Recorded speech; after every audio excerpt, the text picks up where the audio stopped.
What a beautiful day. It's gorgeous. Good day to play.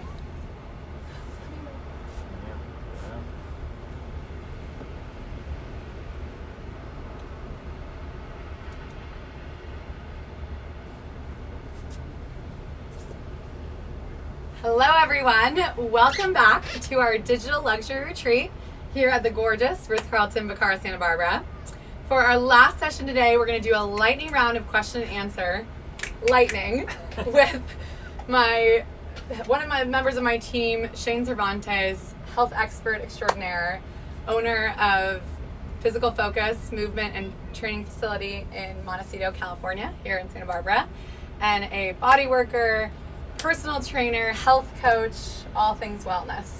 So thank you for joining us. Thank you for having me. It's going to be great. Yeah, we're excited and we're so thrilled you sent in your questions. We want to make this as personal as possible. So we're going to be offering strategies for sleep, stress, energy, nutrition, and fitness as we've been doing throughout this retreat. And we encourage you, we have your questions written here and we're gonna go through those, but we encourage you too, if you have additional questions or questions on some of the content we're covering, please feel free to write in just in your Instagram or YouTube box of questions. The whole YouTube box. Just making things up. Okay, so here we go. Let's get into it. You ready to go? So let's start with the first question that we received. Okay. Also, just to be clear, we like to keep these Q&As a little more conversational.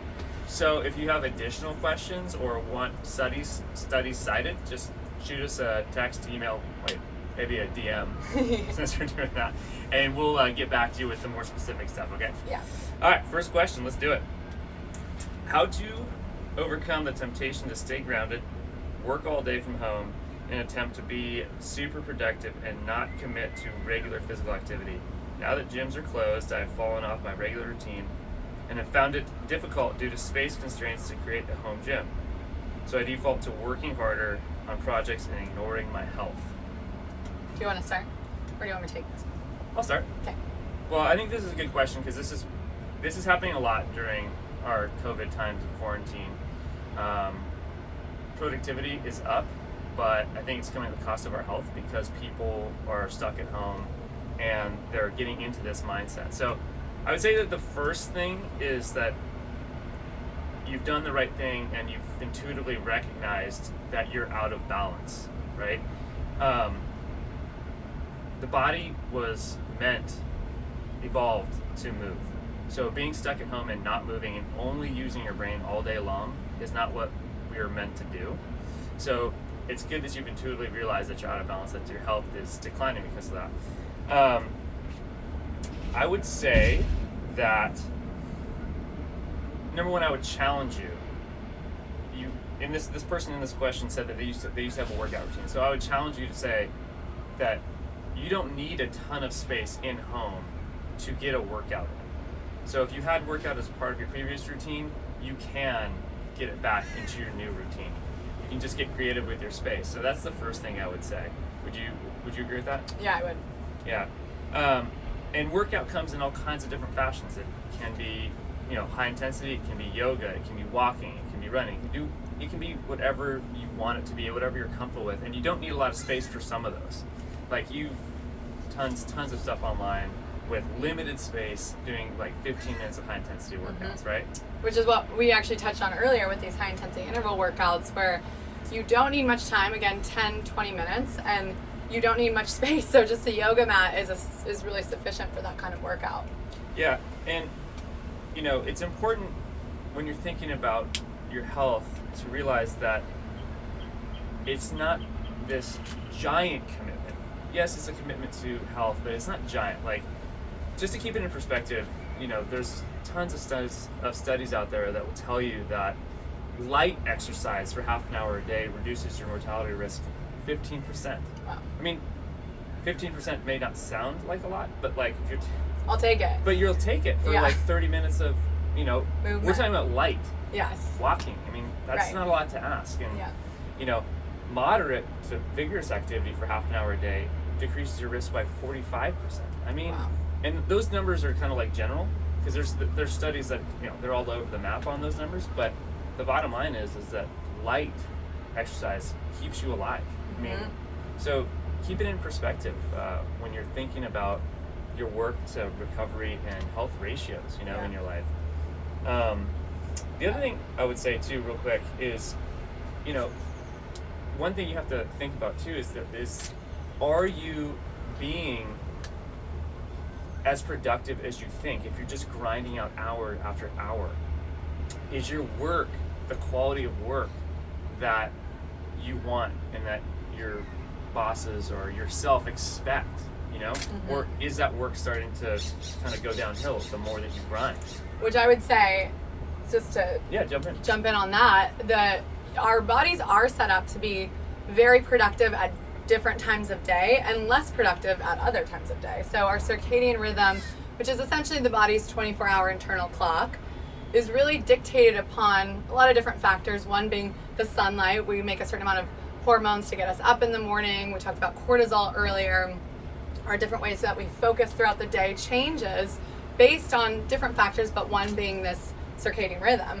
So one way to really maximize that productivity, especially when you're at home, is thinking about these blocks of time where your body is just naturally, and your brain is naturally the most productive. So it's been shown, and there's definitely a asterisk for everything, because there's always somebody who doesn't necessarily fall into this category, but for most of us, our most productive times are first thing in the morning, so early hours of the morning, middle of the day, so about 12 p.m., and then actually around 6 p.m. it picks up again. And again, this is how our hormones are being regulated and how our energy is being really regulated to the brain. So what I find to be really helpful, and again, it's different for everybody, but I find that if I know that I have really high level tasks that I want to accomplish in a day, and then of course we always have the low level tasks like emailing somebody back or making different phone calls that might not take as much brain power, I try and plan it out so my higher level tasks are first thing in the morning, leading up until noon,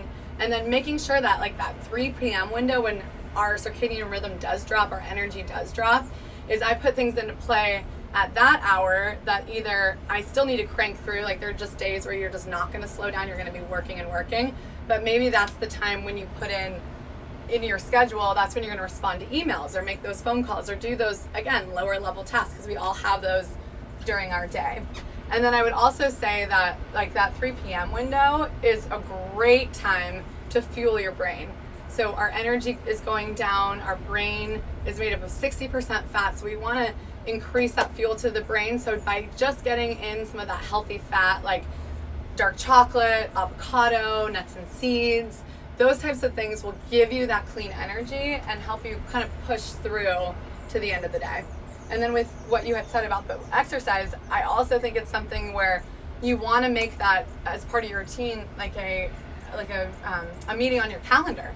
So in your Google calendar, you would say, or any calendar you use, you would say, at 8 a.m. from 8 to 8:20, I'm committing to myself, or whatever time works for you. But that I think helps too. Yeah, no, I agree with all that. And those are good strategies. So I think the bottom line for this question is basically, let's think about, put into perspective how much work you're putting in, and is your work always quality? Is it up to your standard? And maybe you want to work in some of these health strategies that we're talking about, and give yourself that recovery time that you need to get into your work later in the day or your work the next day and put a higher quality work. So, It's not a lot. I don't think it's a lot to ask to keep yourself healthy first, and make sure that your work doesn't suffer because you're just grinding without the health aspect. We have a question on melatonin and dosages for melatonin. So just as it relates to sleep, one strategy is to take melatonin, and this actually parlays right into one of our questions that we got on sleep, so maybe we just skip to that question really quick. Yeah, why don't we just jump into the sleep question? Because this will help answer the melatonin question. Okay, yeah, so let's just jump into both those questions. The question we got earlier is any tips for falling asleep quickly and staying asleep? So we'll get into melatonin in that. So for this, and I know, if you've been with us throughout this whole retreat, we did touch on what happens when you're getting into those deep stages of sleep. The lymphatic system turns on, flushing out that cerebral spinal fluid and creating that repair process in the brain. So it's so essential that we get into deep sleeps, which we know. One quick way to do that is by just dimming your screen. So the blue light is actually activating different parts of the brain, including the amygdala, which is that fear response. We don't need that to keep being active. We have enough media and information out there that's going to really stimulate the amygdala. We want to calm that down. So one way to do that is just by dimming your screens. That blue light is actually starting to wreak havoc on our brain. So we want to calm that down, lower the blue light, as well as incorporate any kind of breath technique that does help calm the amygdala, that fear response. So that 3 and 3 breath, inhaling for 3, exhaling for 3 is really helpful. And then I would just say, do you agree with all that so far? Yeah, no, I agree. You can buzz in if it's wrong. We're allowed to disagree though. But I would also say that a few of the products that I love before sleep, I used to use melatonin, and this definitely relates to your question on when to take it and how much.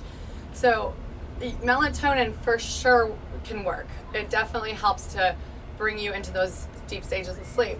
What happens though when we tend to take too much, when we take melatonin over a period of time, a long period of time, our own production of melatonin, that hormone that helps us sleep, is going to start to dissipate because we're masking it with this melatonin supplement, thinking we already have made enough. So I would recommend, instead of always using melatonin, or maybe shifting out of using melatonin, to do more natural forms, or to do forms that are just going to support your sleep rather than diminish the quality of your own production of melatonin. So one thing I love is magnesium. We all need a certain amount of magnesium, and it's quite deficient in our soil now. So powdered magnesium is a great way to calm the nervous system. Another thing I love is CBD. It has to be really good quality CBD, and that is going to help shift you out of that fight or flight state into that calming state. So I definitely agree with all that. So as far as timing though with melatonin, most of these sleep strategies you're going to want to do 1 to 2 hours before your sleep. Melatonin, CBD, magnesium. Melatonin specifically, that's a hormone that's a precursor to sleep chemicals. So it doesn't actually help you go to sleep. It's a precursor to the sleep chemicals that do help you go to sleep coming out in your body. So you're going to want to give it time to then initiate those other sleep chemicals to start happening. CBD is a cannabinoid, and that attaches to our cannabinoid receptors in our brain. And what that does is it lowers inflammation and it induces less anxiety in our body, so that can help you sleep and help you stay asleep. And you already talked about the magnesium part. Some other strategies for sleep, definitely cooling your core temperature of your body. When we go to sleep, our body wants to drop 1 to 2 degrees in core temperature. So strategies to help that would be taking a hot shower or jumping in a sauna or jumping in a hot tub. And how that works is it brings blood to the skin surface where it can cool down, and just the drawing of blood away from the core helps your core temperature drop. So that can help you sleep. Keeping a cool room also helps your core temperature drop, so opening a window, keeping a fan on, stuff like that. I would also say first thing in the morning, getting out in the morning light. So we touched on the circadian rhythm. You want to set your body up so in the evening everything starts to calm down and naturally shut down to get you in a deep sleep. And one thing that's been shown to really help with that is getting out in the early hours, let's say 8, it's not that early, but in the morning hours, 8 to 10 a.m. Within those hours, you want to get outside, even just for a few minutes, without sunglasses or without sunscreen. I wouldn't recommend doing that for that long or for a longer period of time than 10 to 20 minutes, but just by getting that direct synthesis of sun on your skin or in your eyes, that's going to help stimulate the right hormones that are being made first thing in the morning, and also stimulate the right hormones like melatonin to help you shift into deeper stages of sleep. Yeah, exactly, and that kind of jumps into what you were talking about earlier with the screens, because that blue light from the screens is exactly what you're getting from the sun early in the morning. Mm-hmm. So it's that's a good point. Yeah, so it's doing the same process. If you're getting the blue light in the morning, it sets your circadian rhythm, sets the timeline for all your hormones that come out in the right order. But if you're looking at a screen and looking at that blue light all through the night, you're tricking your body into releasing daytime hormones all the time. So that's so true. So that's a good one. So that's kind of the thing. So definitely limiting screens. Yeah. I would say no screens in the bedroom if you can do it. That would be my suggestion. And if you have to, you definitely have to put your screens on the night mode, which just drops the blue light emission. Yeah. So, and I would try to do that by 4 or 5 p.m. So your body starts to just naturally shift into those sleep chemicals. So smart. You agree with that? Yeah, completely. Well said. I think there was one more thing I wanted to suggest here. Oh, caffeine. So, one big thing, I think, and this is a kind of a thing that's really important because everyone uses caffeine. Just big suggestion, stop drinking caffeine before 12 p.m. Everyone processes caffeine at a different rate. And you might be one of the lucky people that can drink caffeine and go to sleep. But for most people, we have a longer half-life of caffeine in our body. And caffeine, what that does, in a nutshell, is it attaches to the same receptor sites in our cells or sleep chemicals attach. So it knocks the sleep chemicals out of those receptor sites and tricks our body into thinking it needs to be awake, as opposed to letting that natural sleep cycle happen. So that's what kind of like gets us alert in the mornings. It kicks sleep chemicals out of our cells. Yeah.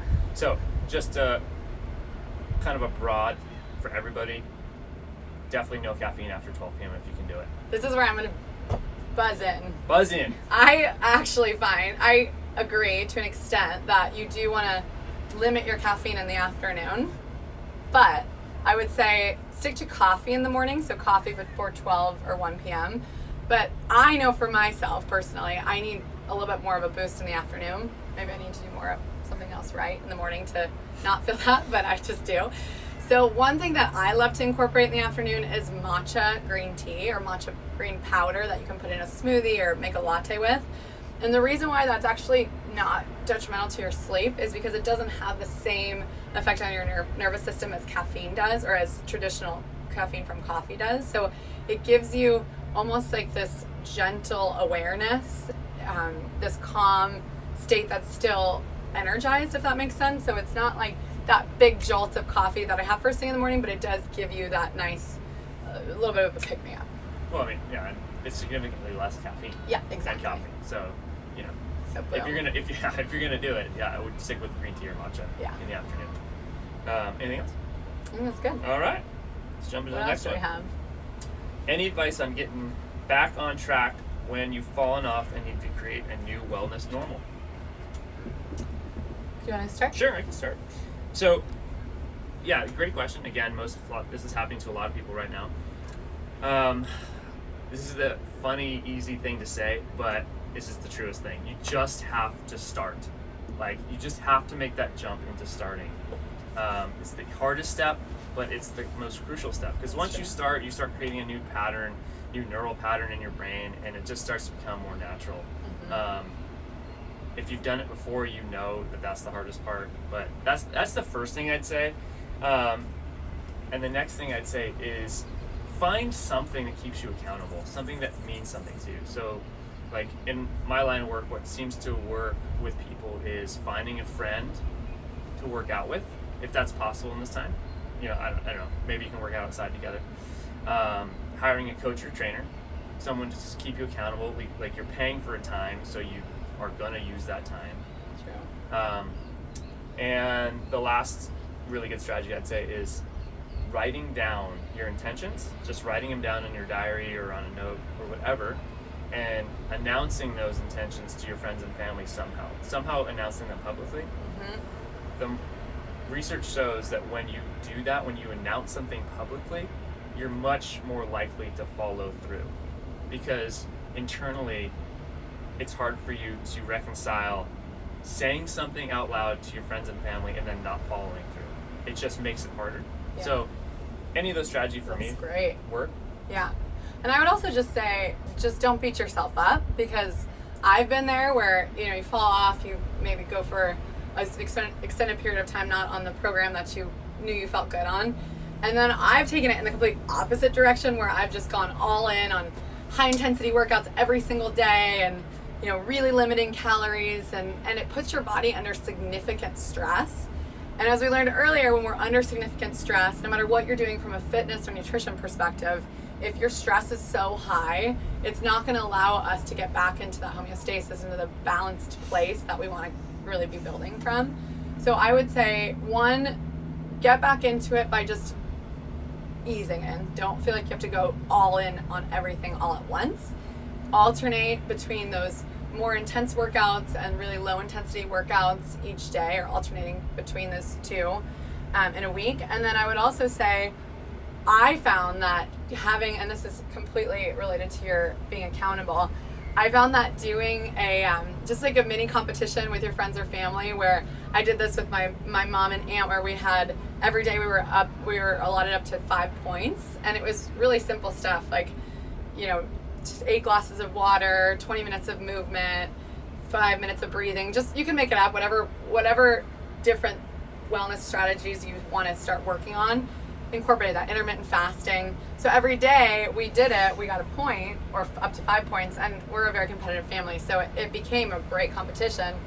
At the end, the winner got a beauty product. My mom won. But it is something that is really helpful in, number one, getting back on track, but number two, and to your point, doing it together, because we're all in this together. We're all, everybody is trying to be their best selves, so you might as well do it with each other, and know that even if you fall off for a week, or you have a wedding, or whatever it might be, like, that's life. So just get right back to it. That's a great point. Just never beat yourself up. This isn't a sprint. Health is never going to be a sprint. It's always a long game. So you make mistakes, you fall off sometimes, but just don't beat yourself up. It's great. Yeah. It's a great point. You just have to let yourself fall down sometimes and just get back up and get going again. Yeah, so true. I think the last thing I'd say on this is that external motivation is always great, but if you can find a way to attach your health to something more internal, some bigger internal drive, like I want to see my grandkids graduate high school, or I want to be able to walk and drive into my 90s. Anything that's just more of an internal drive, I think is always a little bit more motivating. So if you can attach your health to something that's really meaningful to you, I think that's always a really good plan too. Yeah, and the physical benefits will come from that. Exactly. All right, next question? Next question. All right. So not actually a lightning round, this is like a slow conversation round. Questions. Slow conversation round. All right. What is the best way to keep my energy going when I have to sit at my desk for hours on end? So I would say, number one, have something that reminds you to move, because I have felt that when I've been at my desk and I'm really deep in thought into whatever project it might be, or writing, I forget to move. And we do this for a living, and I still forget to get my body to move. So if you have the watch that tells you to move every hour, or breathe, or your phone alarm goes off maybe over a couple hours, or you do work with coworkers to have a competition where you do however many squats you can get in a day, squats being these guys, like every hour, top of the hour, you do a minute of that, whatever it might be, but picking something that you're going to stick to by reminding yourself with your phone or with any kind of technology is really, really helpful. And I'll be honest, some days I'll just ignore that thing that says breathe. Swipe it away. I don't care, I don't need to breathe, but it does help when you take that time. And then I would also say the having the right foods in your house. So being able to stay productive and stay energized and really utilize your brain the best way possible, you have to fuel yourself with the right things. So the processed foods and sugar, like we talked about earlier, are just going to deplete the energy. But having just something that's a go-to, like that piece of dark chocolate, improves your serotonin balance and gives you the ability to regulate in a way that is just simply by going up, getting a piece of dark chocolate, and walking back to your desk. Yeah. So those are great strategies. Trying to get 5 minutes of movement every hour, getting up, doing some jumping jacks, walking around, doing some quick yoga poses every hour. That's helpful to keep your energy up. Taking one of your phone calls, your meetings on a walk. Mm-hmm. If you can get outside, do that.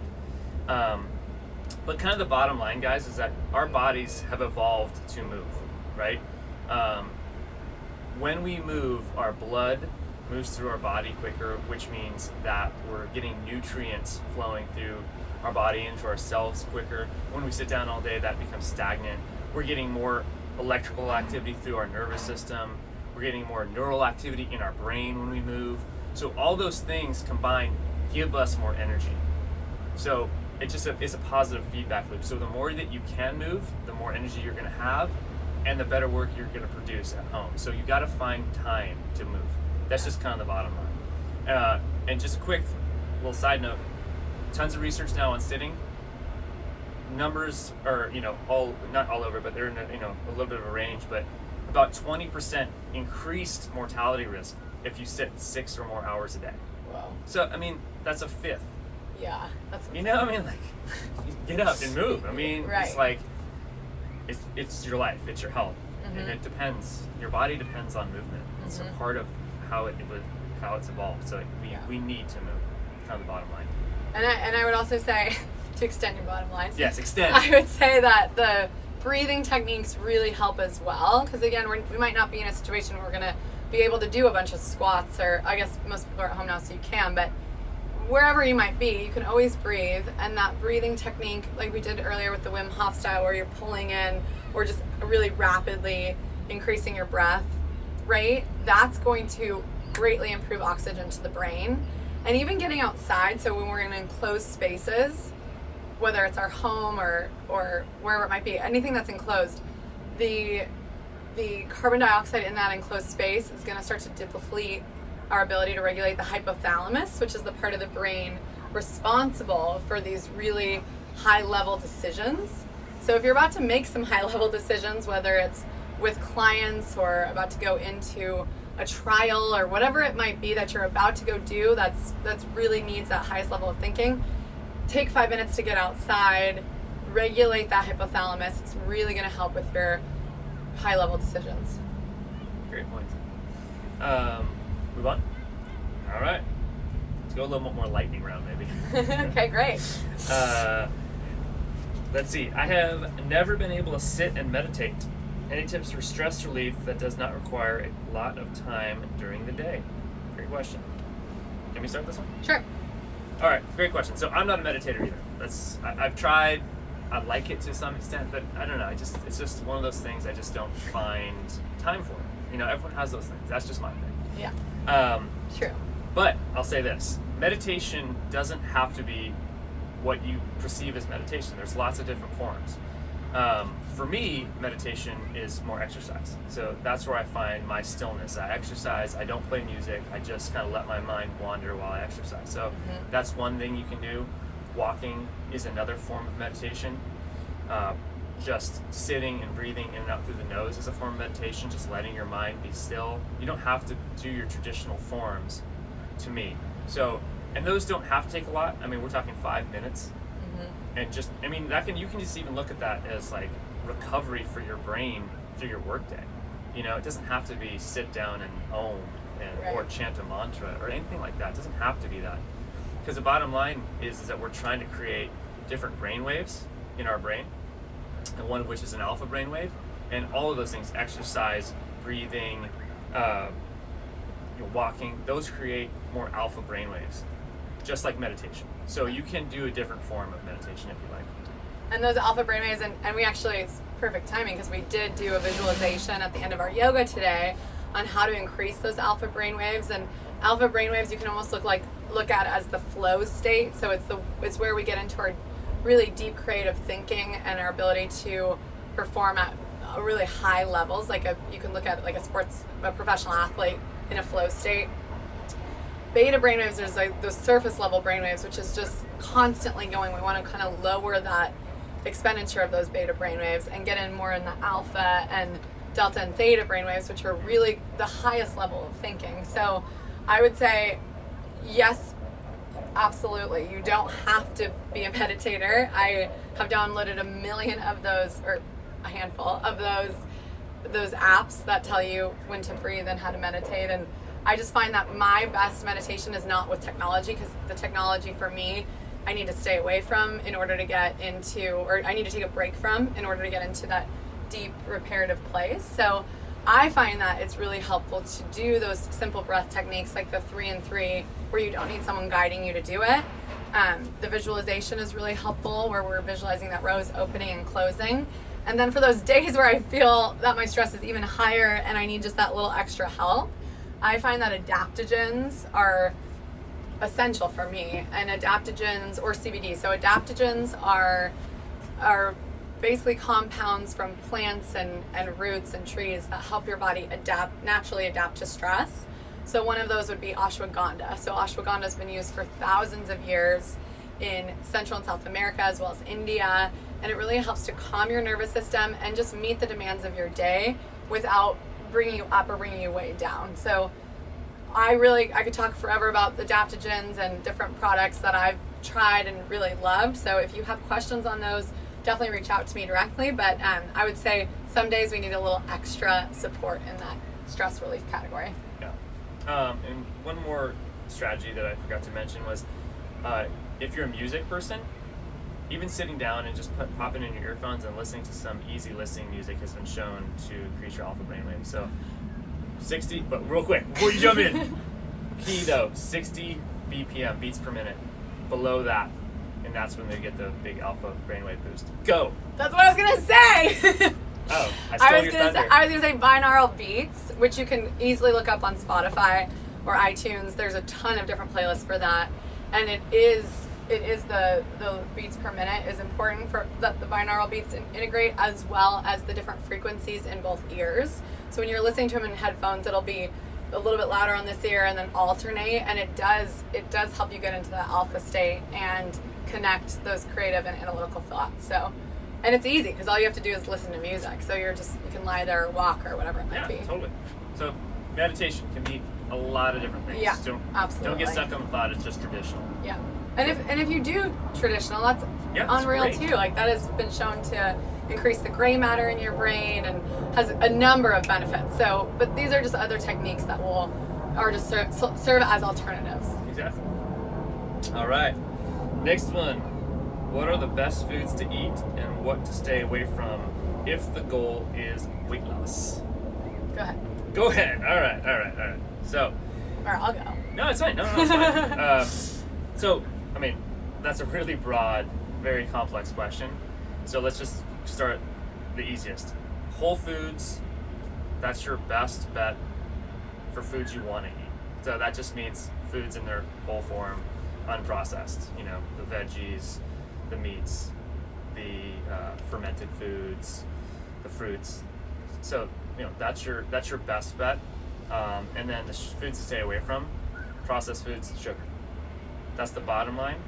Do you want to jump in with some more specifics, or do you want me to jump into the science, Nick? Yeah, no, I can jump in with more Okay. specifics. So I would just say, actionable takeaways from this would be having your protein category could be anything grass-fed is really important. So industrial meat gets a bad rap because industrial farms load those animals up with a lot of grains. Grains are very inflammatory, which then in turn makes our meat or any other protein very inflammatory to our system.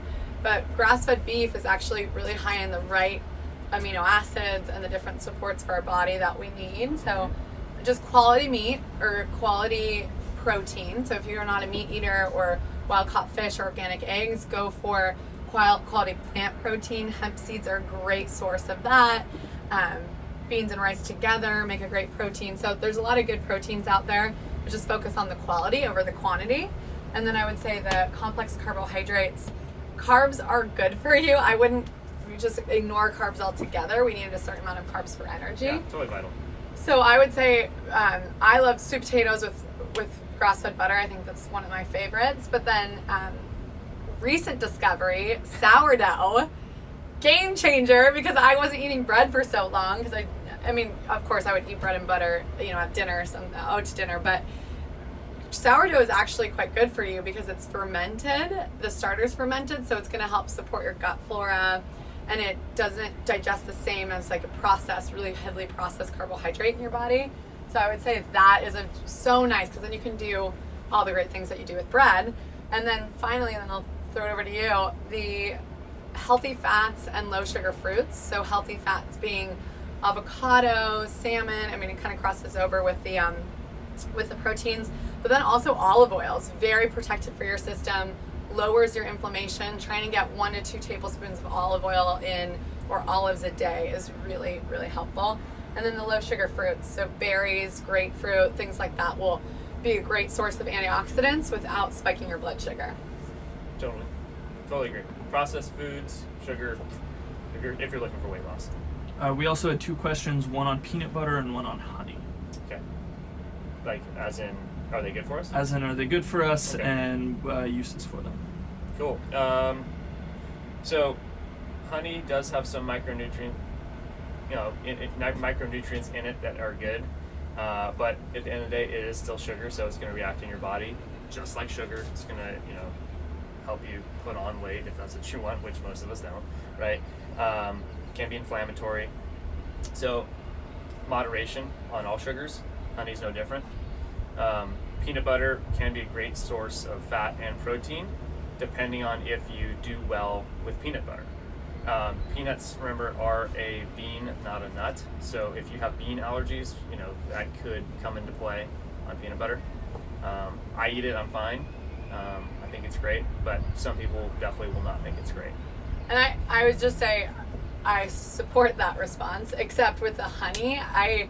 I think that if you get Manuka honey, so Manuka is from New Zealand, it is more expensive, but it is an antiviral, antifungal. It has unbelievable properties, but you don't need that much of it, so it's much stronger than regular honey you'd buy at the store.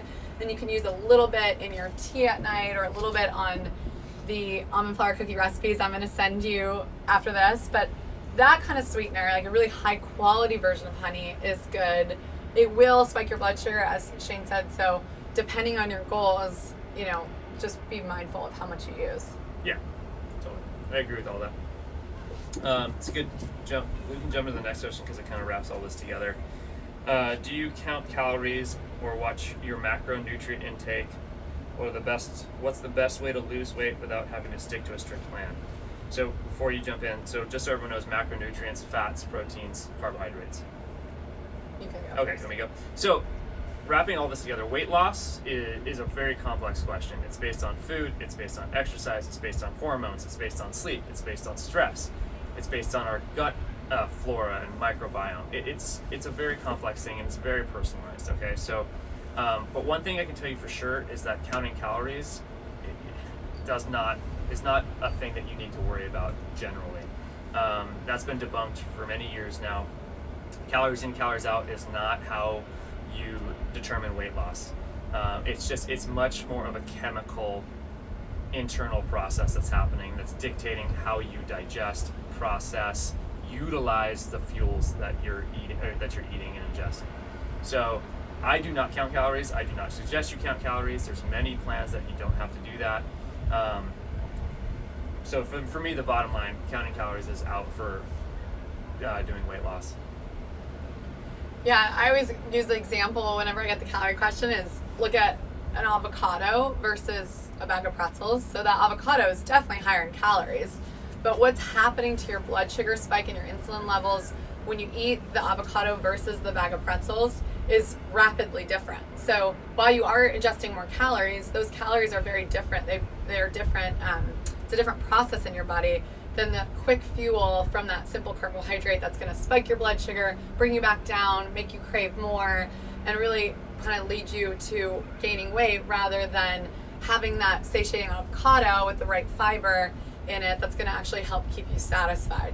So I would say don't worry about the calories, worry about the quality of your food and the nutrients of your food, but also don't worry too much about any one specific thing you're eating.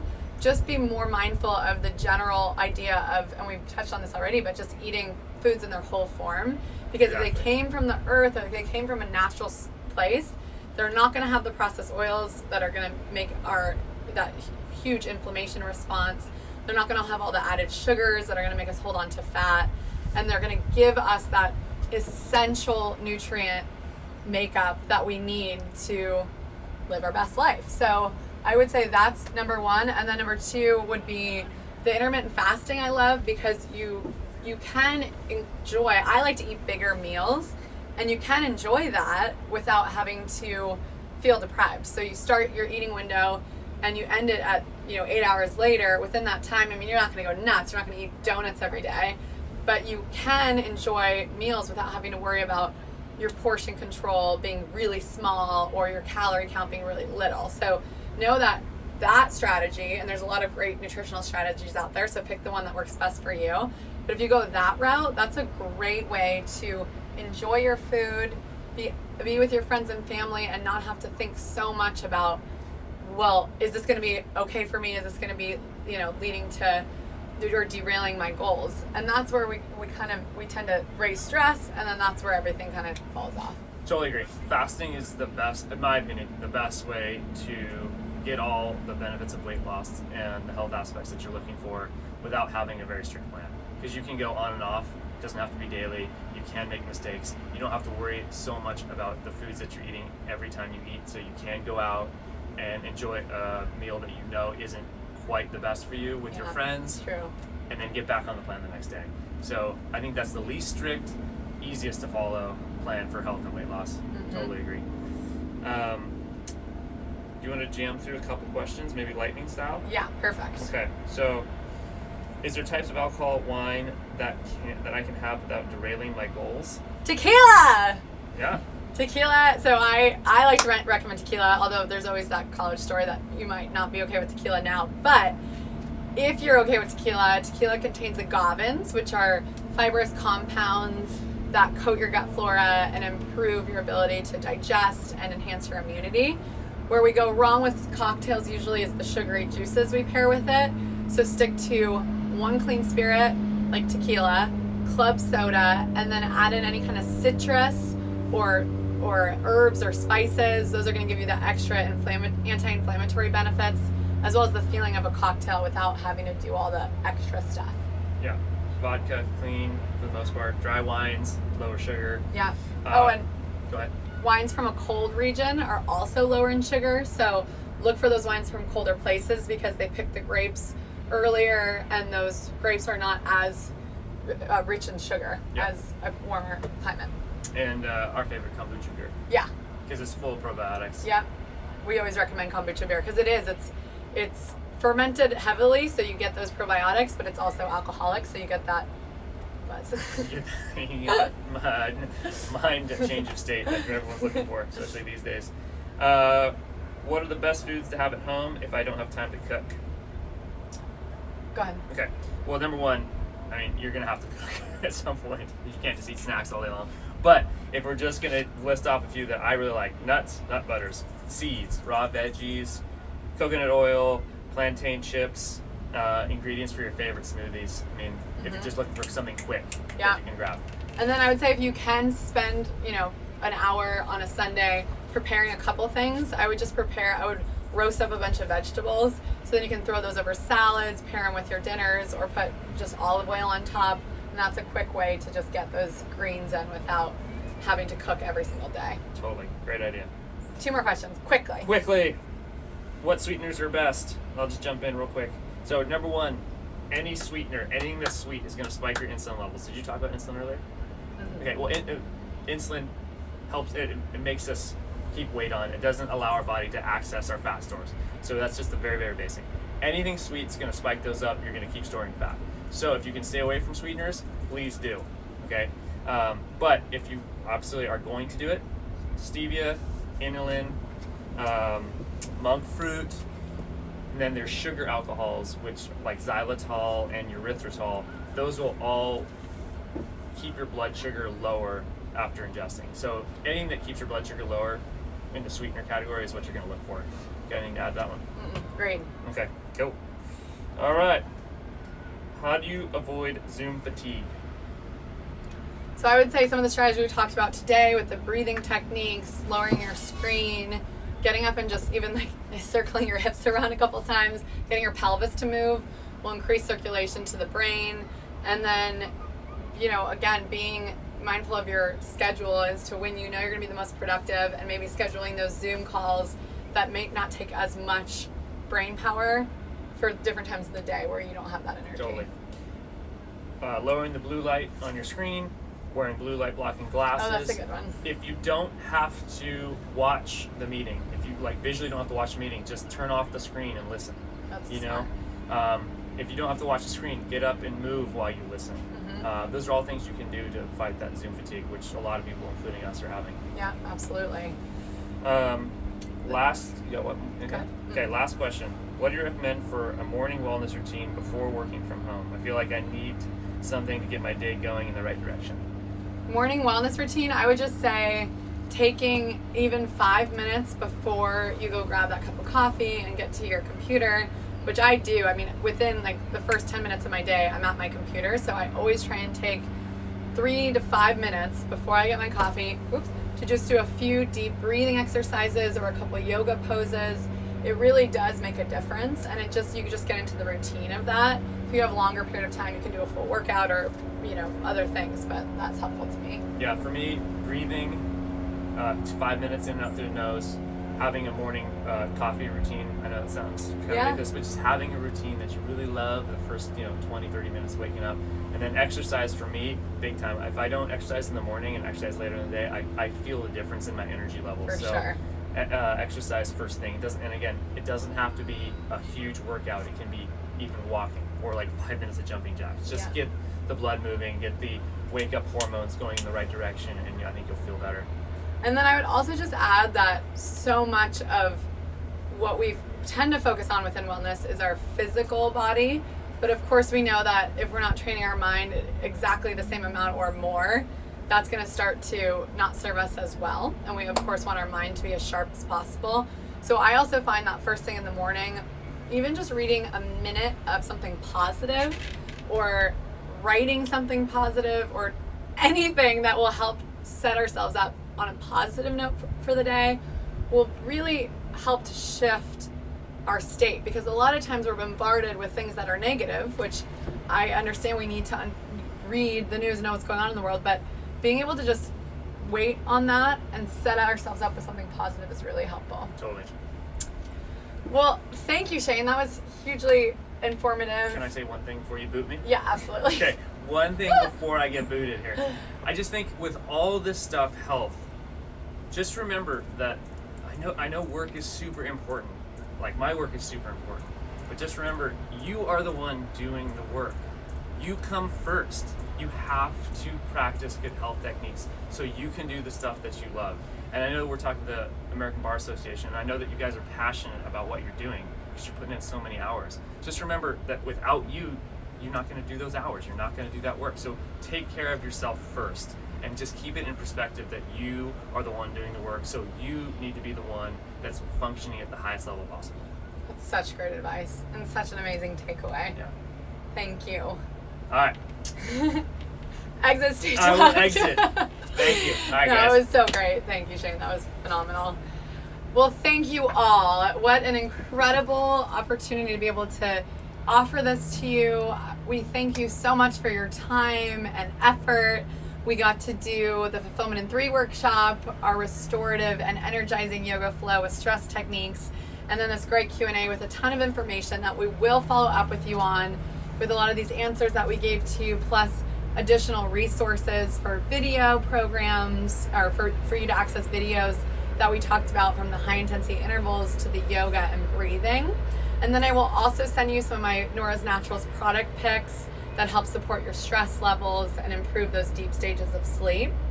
And just to wrap it up, I wanted to just touch on those top takeaways. So we have our FIT, our high intensity intervals, yoga and walking, fueled being that 8-hour eating window, intermittent fasting, slowing down on the processed carbohydrates and improving your gut flora with fermented foods.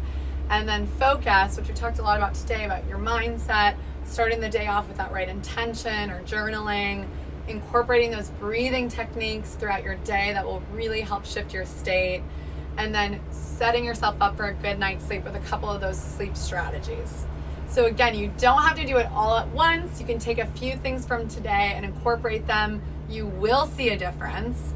And we're just so grateful for your time, and we'll definitely follow up as well on our luxury digital and in-person, when those come back, digital and luxury retreats. So this is just a sampling of what we do for executive teams, global sales teams, as well as incentive groups. So please reach out if you have any questions on that, We also have our monthly digital programming that just supports your goals across those 4 categories of wellness.